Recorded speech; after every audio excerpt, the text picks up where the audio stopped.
வாழ்க்கை நிறைய பேரோட வாழ்க்கை நிறைய பேருக்கு லாஜிக்காக இருக்கும். சில பேருக்கு லாஜிக் கூட இருக்காது. ஆனால் சில பேருக்கு தான் அது மேஜிக்காக மாறும். அப்படி தான் இன்றைக்கி அர்ஜுன் சூர்யாவோட வாழ்க்கையில் வரான்.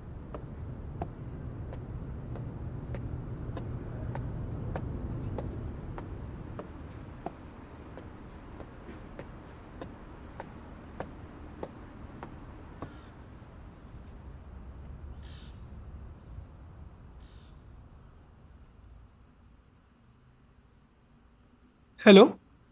மேம் வீட்டில் யாரும் இல்லை, வீடு பூட்டி இருக்கு. ஓ, மேலேயா? Okay ma'am, sure. கனவோட சினிமா எடுக்கணும்னு வந்தான். ஆனால் சினிமா அவனுக்கு கை கொடுக்கல. நிறைய பேருக்கு சினிமா தான் வாழ்க்கை கொடுக்கும். அதை நம்ம பார்த்துருப்போம். ஆனால் சில பேருக்கு தான் அந்த சினிமா வாழ்க்கையே எடுத்துரும். இன்றைக்கி அந்த இடத்துல தான் நிற்கிறான் சூர்யா.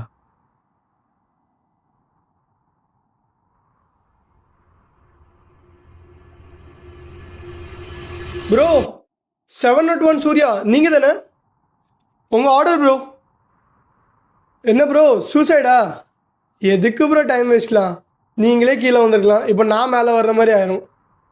இது உன் வேலை இல்லைடா. ஆமாம் ப்ரோ, தேவையில்லாத வேலை தான், என்ன பண்ண முடியும்? சரி ப்ரோ, உங்கள் ஆர்டர் கீழே வச்சுருந்தேன், மறக்காமல் நீங்கள் ரிவ்யூ மட்டும் போட்டுருங்க.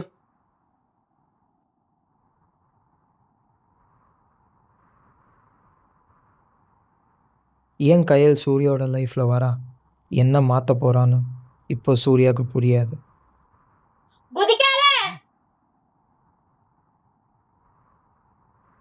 நீ குதிக்க மாட்டேன்னு எனக்கு தெரியும். உனக்கு என்னை பற்றி என்ன தெரியும்? 5 வருஷத்துக்கு முன்னாடி நானும் அந்த இடத்துல தான் நின்றுட்டு இருந்தேன். எல்லாரும் என் லைஃப் முடிஞ்சிருச்சுன்னு நினைக்கும் போது நான் அப்பதான் என் லைஃபை ஸ்டார்ட் பண்ணேன். இப்போ என் லைஃபை நான் டிசைன் பண்ண மாதிரி வாழ்ந்துட்டு இருக்கேன். புரிஞ்சுக்கோ, suicide is not an option. Cinema பார்க்கும்போது ரொம்ப அழகாக தெரியும், சந்தோஷமாக தான் தெரியும். ஆனால் அதுக்கு பின்னாடி இருக்கிற கஷ்டத்தை யாரும் பார்த்தது. நிறைய பேர் ஒரு வாய்ப்பு கிடைச்சிடாதான் இங்கே ரொம்ப கஷ்டப்படுறாங்க. சில பேர் இதுதான் வாழ்க்கைன்னே இருக்காங்க. ஆனால் அந்த கஷ்டப்படுற 100 பேர்த்தில் ஒருத்தனுக்கு தான் அந்த வாய்ப்பு கிடைக்கும். மீதி 99 பேரோட கதை இன்றைக்கி முடிவு பண்ண வந்தேன். முடிச்சுக்கலாம். உங்கள் லைஃப் சூப்பர் ப்ரோ.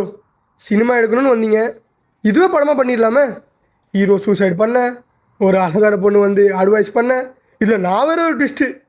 செம ப்ரோ, இதுவே பண்ணிடலாம் படமாக. ரியல் லைஃப்பில் கிளைமேக்ஸ் இல்லைடா. அதை நீ தான் எழுதணும்.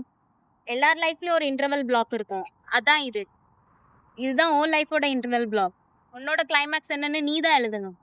எழுது. சில நேரங்களில் நம்ம வாழ்க்கை மாற்றுறது பெரிய சம்பவம் இல்லைங்க, சில பேரால் தான். சில பேர் தான். என்ன ப்ரோ, டைட்டில் ரெடியா?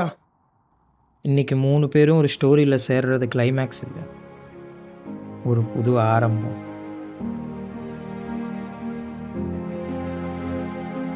நம்ம வாழ்க்கையில் கிளைமேக்ஸ்னு எதுவும் இல்லைங்க, நம்ம எழுதுறது தான்.